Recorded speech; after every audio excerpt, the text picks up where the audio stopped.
जंगल में हजारों साल पहले एक युवा 6-7 साल का युवा हर रोज सुबह उठ के 4 बजे उठ के बच्चा एक बच्चा, यही तो प्रॉब्लम है। धनुष में तपस्या है, मनरेगा के काम करने में तपस्या है। तपस्या का मतलब शरीर में गर्मी पैदा करना, समझिए। हाँ, तब का ये मतलब है, तपस्या का ये मतलब है। जैसे ही एकलव्य का, जैसे द्रोणाचार्य जी ने एकलव्य का अंगूठा काटा, वैसे ही आप हिंदुस्तान के युवाओं का, जैसे ही एकलव्य ने,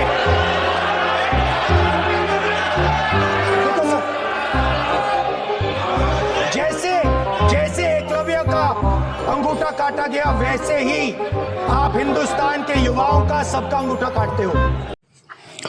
जय श्री राम। योगेश अनंत कालिका सभी सुनने वालों को प्यार भरा नमस्कार। मित्रों, हम ये कह सकते हैं कि नाना ने 1758 आते आते निजाम शाही को जड़ से उखाड़ ही दिया था और इसका श्रेय नाना साहब पेशवे को मिलना ही चाहिए। लेकिन हाँ, एक चीज़ है, नाना थोड़े संयमित तरीके से आगे बढ़ते तो शायद स्थायी तौर पे स्वराज्य बढ़ने में मदद होती। ये मेरा खुद का मानना है, क्योंकि जितने भी इतिहासकारों को मैंने पढ़ा है उसमें से ज़्यादातर इतिहास यही बात करते हैं कि नाना को थोड़ा सा धीरज रख के काम करना चाहिए था। लेकिन ये भी है कि 20 साल में पूर्व हो, पश्चिम हो या दक्षिण हो, सबसे शक्तिशाली नाना ने हिंदवी स्वराज्य को तो बना दिया था। लेकिन दुर्भाग्य है, पूर्व, पश्चिम और दक्षिण के सामान्य जनता को नाना अपने में शामिल नहीं कर सका। सभी क्षेत्र के सामान्यों को, वो सामान्य जो होते थे, उन्हें तो ऐसे ही लग रहा था कि नाना पेशवे तो मुगलों की सूबेदारी कर रहा था और ये सूबेदार ऐसा है कि जो लूटता है, क्योंकि यही नैरेटिव पंजाब और राजस्थान में और बंगाल में भी चला। 1757 में कागज पर 25 लाख सूबे का तो सूबा जो था वो नाना को तो मिल गया, लेकिन प्रत्यक्ष तौर पे अभी भी हाथ में नहीं आया था। अब ये नया निजाम बना, निजाम अली जो था, ये थोड़ा सा ज़्यादा होशियार था अपने मंदबुद्धि अधेड़ युवा से। पेशवा की बजाय उसने अब अंग्रेज़ों से अपनी नज़दीकियाँ बढ़ाई। 1759 आते आते रॉबर्ट क्लाइव ज़्यादा ताकतवर होके बंगाल और मद्रास में अपने पांव जमा चुका था, ये हम जानते हैं। 1759 में निजाम पर अंतिम प्रहार करने हेतु नाना और सदाशिवराव, ये दोनों दशहरे के दिन फौज लेके पुणे से निकलते हैं। 1 अक्टूबर 1759। पुणे से 110 किलोमीटर दूर था अहिल्यानगर।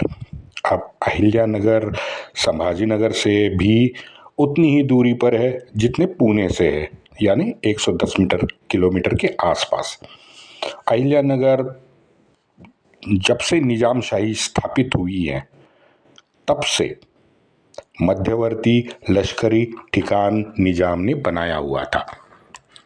1 तारीख नवंबर की, 1 नवंबर को अहिल्यानगर मराठों ने जीत लिया। किलेदार था कवि जंग। कवि जंग ने यहाँ निजाम से गद्दारी की और जागीरी के बदले मराठाओं को किला सौंप दिया। आगे फिर दौलताबाद गए मराठे, दौलताबाद में भी यही हुआ। वकील विसाजी बिनीवाले ने यहाँ कमाल दिखाया है। 6 नवंबर नाना की कवि जंग के नाम पे सनद आज भी उपलब्ध है और ये सब कमाल विसाजी बिनीवाले का है। मित्रों, जुन्नर हो, शिवनेरी हो, त्र्यंबक हो, अहिल्यानगर हो, ये सब पुणे से 100-150 किलोमीटर के परिधि में आते हैं। आश्चर्य ये है कि लेने में इतने साल क्यों लगे, इसका कारण मैंने आपको पिछले एपिसोड में बता दिया था। नाना ने ये 70-80 साल के बाद सभी जीते हैं, अटक से कटक तक और नीचे रामेश्वरम तक। मराठों ने सब सूबे जीत लिए थे। निजाम के आधिपत्य वाले क्षेत्र 70-80 साल में मराठे जीत नहीं पाए थे। अहिल्यानगर किला हाथ लगने से, हाथ निकलने से निजाम अली बहुत आग बबूला हो गया था। उसी क्रोध में निजाम अली और उसका भाई वसालत, ये दोनों भाग्यनगर से तो अपनी वो जो थी ना उनके आधी पेट भूखी नंगी मोमिन फौज, इस भूखी नंगी मोमिन फौज को निकले भाग्यनगर से, लेकिन बीदर का रास्ता आते आते ये जो वसालत था ना ये बीच में भाग गया। अब निजाम अली अकेले हैदराबाद से धारूर पहुंचा। इसे फिर अक्टूबर 28 को मुजफ्फर और उसके जमाई हैदर खान, इन्होंने सदाशिव राव पर हमला करवा दिया था। ये पिछले एपिसोड में मैंने बताया था। नाना अहिल्यानगर में रुक गया। सदाशिवराव भाऊ फिर आगे पेड़गांव तक गया। पहले पेड़गांव जीता, बाद में बहादुरगढ़ गया। बहादुरगढ़ में बड़ी बहादुरी दिखा के बहादुरगढ़ काबिज किया और बहादुरगढ़ से आगे पूर्व दिशा से उदगीर की तरफ बढ़ा। उदगीर में दोनों फौजें यहाँ भिड़ने वाली थी, लेकिन जैसे मैंने कहा कि वसालत तो पहले से फरार हुआ था बीजापुर। यहाँ नाना के साथ उदगीर मुहिम में इब्राहिम खान अपने पठान फौजियों के साथ मौजूद था। 29 जनवरी 1760, 29 जनवरी को सदाशिवराव भाऊ ने युद्ध भूमि में गोविंद बल्लाळ को एक पत्र लिखा है। पत्र में सदाशिवराव कहता है, माघ शुद्ध 1 और माघ शुद्ध 2 यानी 19 और 20 जनवरी 1760 को प्रत्यक्ष युद्ध प्रारंभ हुआ।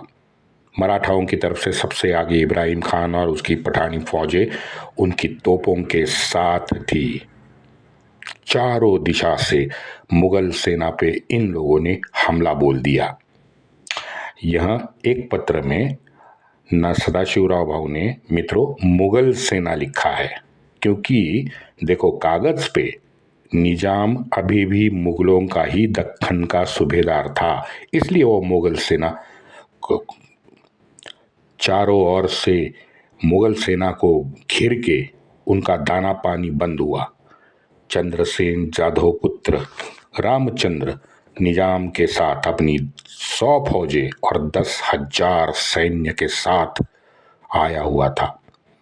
वैसे 1708 से शाहू महाराज के विरोध में देश त्याग किए हुए जाधव परिवार ने अपनी घृणा, अपनी नफरत पीढ़ी दर पीढ़ी संजोग के रखी थी।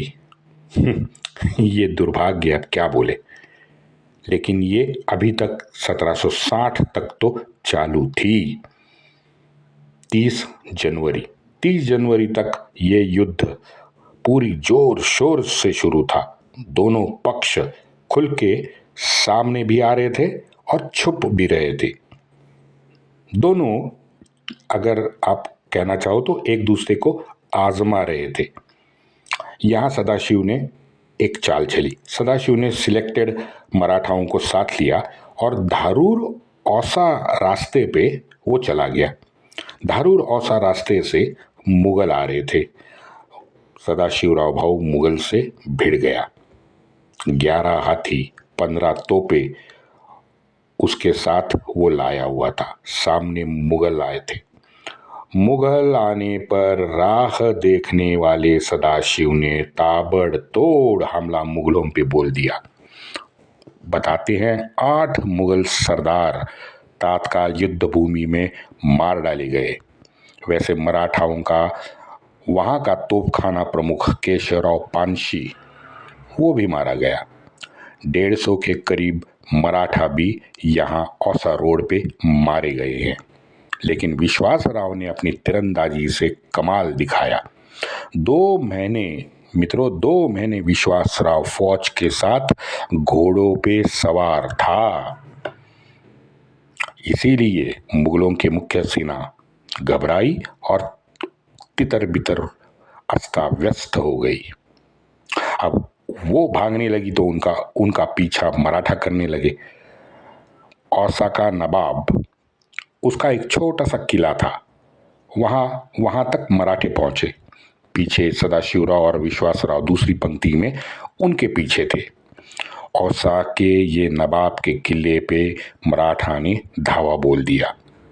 2 प्रहर लगातार मराठाओं ने तोपें चलाई।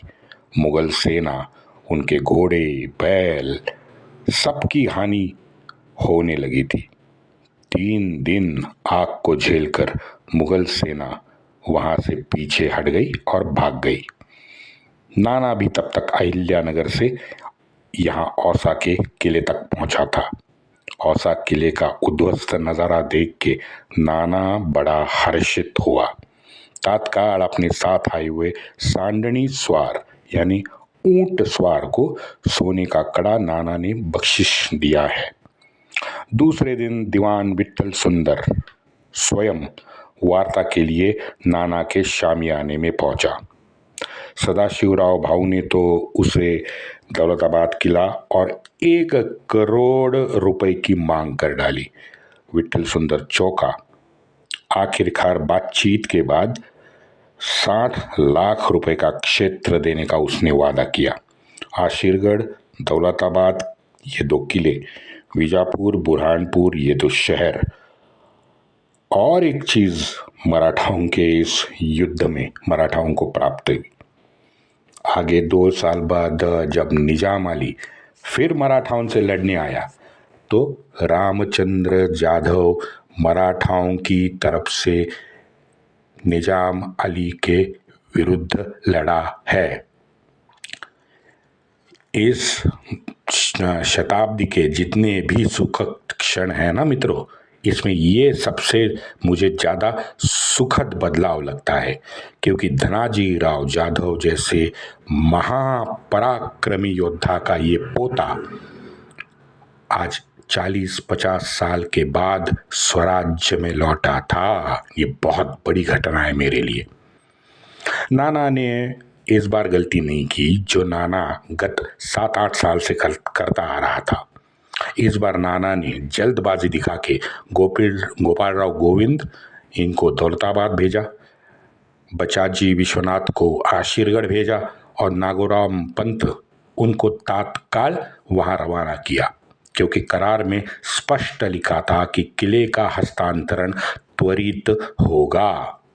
तद्वत ये तीनों को नाना ने तुरंत वहां रवाना कर दिया।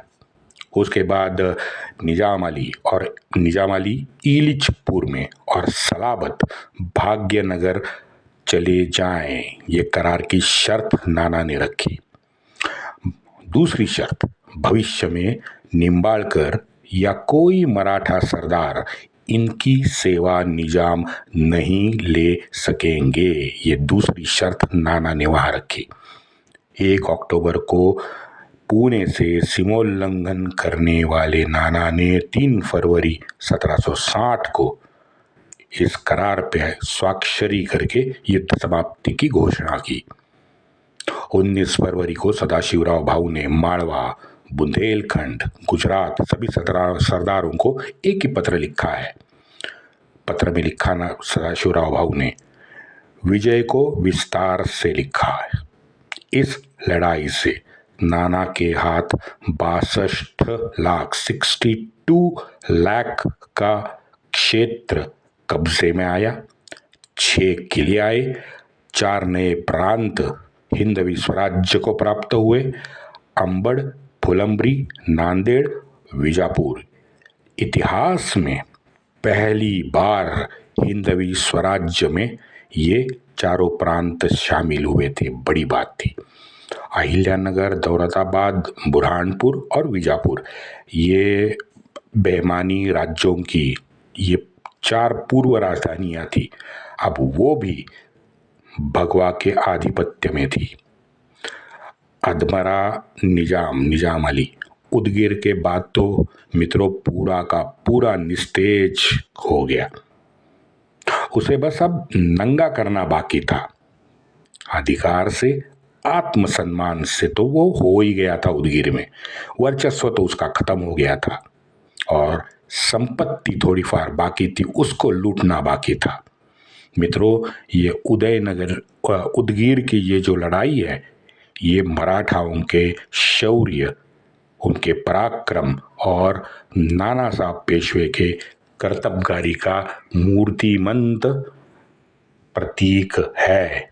वंदे मातरम।